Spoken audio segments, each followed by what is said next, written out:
Selamat datang di arena perdebatan bisnis terbesar. Apa sih tujuan sebuah bisnis yang sebenarnya? Apakah murni cuma buat mencetak profit setinggi-tingginya? Atau ada tujuan lain yang lebih mulia? Nah, ini dia pertanyaan intinya. Apakah bisnis itu sekedar mesin pencetak uang atau ia bisa jadi sebuah kekuatan untuk kebaikan? Hari ini, kita akan adu dua jawaban yang beda banget untuk pertanyaan ini. Di sudut biru, kita punya sang penantang, bisnis berbasis takwa, atau kita sebut aja TBB ya, biar gampang. Model yang coba menggabungkan keimanan dengan manajemen modern. Dan di sudut merah, sang juara bertahan yang kita semua kenal, model berbasis profit, yang udah merajai dunia bisnis sejak lama. Oke, mari kita mulai. Ini bukan sekedar soal strategi loh ya.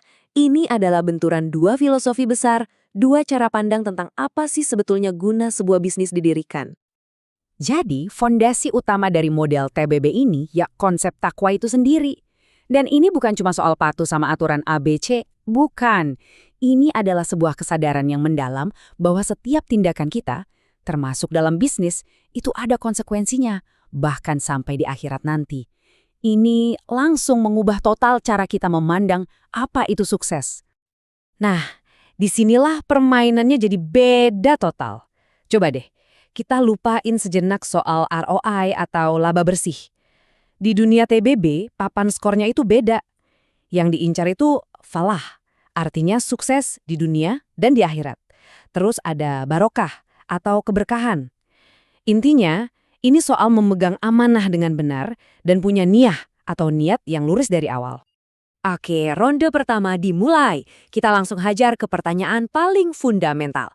Apa sih tujuan akhir dari masing-masing model bisnis ini? Dari kubu TBB, jawabannya lugas banget.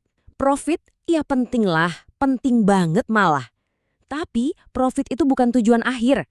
Ia cuman alat, cuman kendaraan untuk mencapai tujuan yang jauh lebih tinggi, yaitu falah tadi dan mencari ridho dari sang pencipta. Tapi dari kubu seberang ada jawaban telak dari ekonom legendaris, Milton Friedman. Dia bilang tanggung jawab sosial sebuah bisnis adalah meningkatkan profitnya. Udah, titik, nggak pakai koma. Tujuannya jelas, gampang diukur, dan nggak ribet. Dan disinilah kedua filosofi ini tabrakan. Di satu sisi ada tujuan yang mulia banget, tapi jujur aja abstrak. Gimana coba cara ngukur keberkahan? Di sisi lain ada target yang super konkret, angka di laporan keuangan. Jadi yang satu ngejar makna, yang satunya lagi ngejar metrik. Pertanyaannya, mana yang lebih kuat dalam jangka panjang? Oke, kita lanjut ke ronde kedua.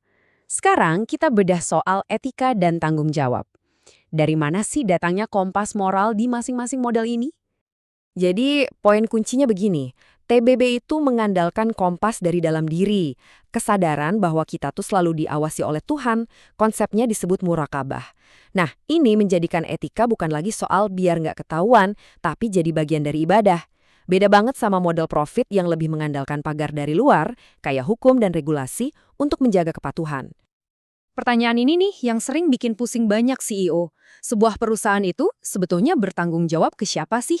Cuma ke investor yang ngasih modal? Atau kepada semua orang yang kena dampaknya?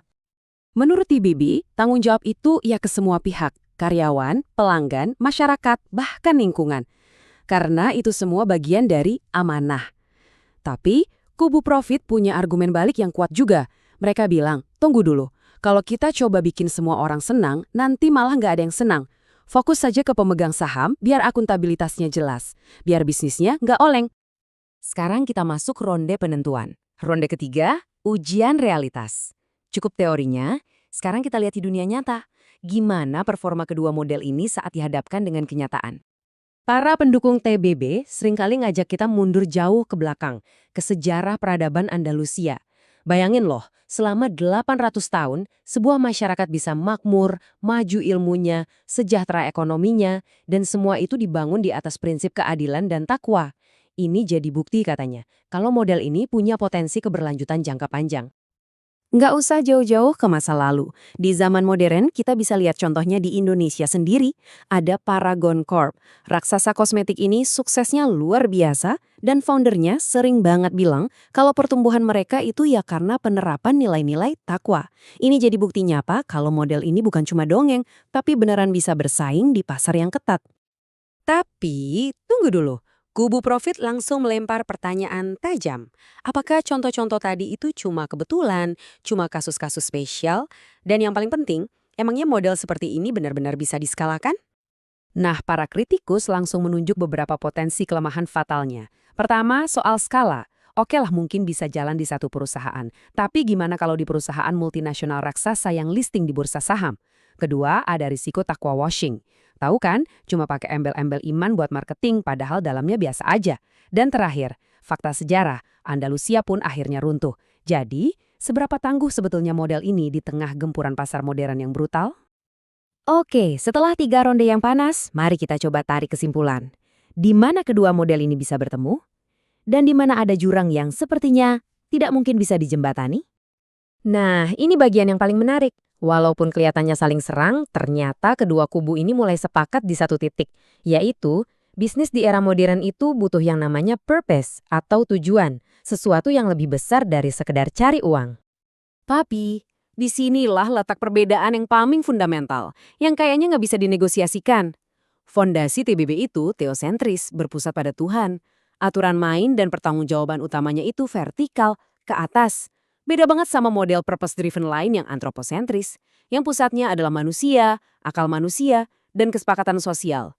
Sumber nilai benar dan salahnya datang dari tempat yang sama sekali berbeda. Dan pada akhirnya, perdebatan besar ini kembali lagi ke Anda, ke kita semua. Jadi menurut Anda, apa sih ukuran kesuksesan bisnis yang sejati? Angka-angka di laporan keuangan atau sesuatu yang lebih dalam seperti kesejahteraan holistik dan keberkahan? Jawaban Anda akan membentuk cara Anda memandang seluruh dunia bisnis. Tentu saja perdebatan ini jauh lebih dalam dari yang bisa kita kupas dalam waktu singkat. Kalau Anda penasaran dan ingin tahu lebih lanjut bagaimana nilai-nilai ini bisa benar-benar mengubah cara kita berekonomi dan bahkan cara kita hidup, wah masih banyak sekali yang bisa kita bedah bersama. Untuk itu, jangan lupa subscribe ke channel YouTube ARP Unlimited sekarang juga.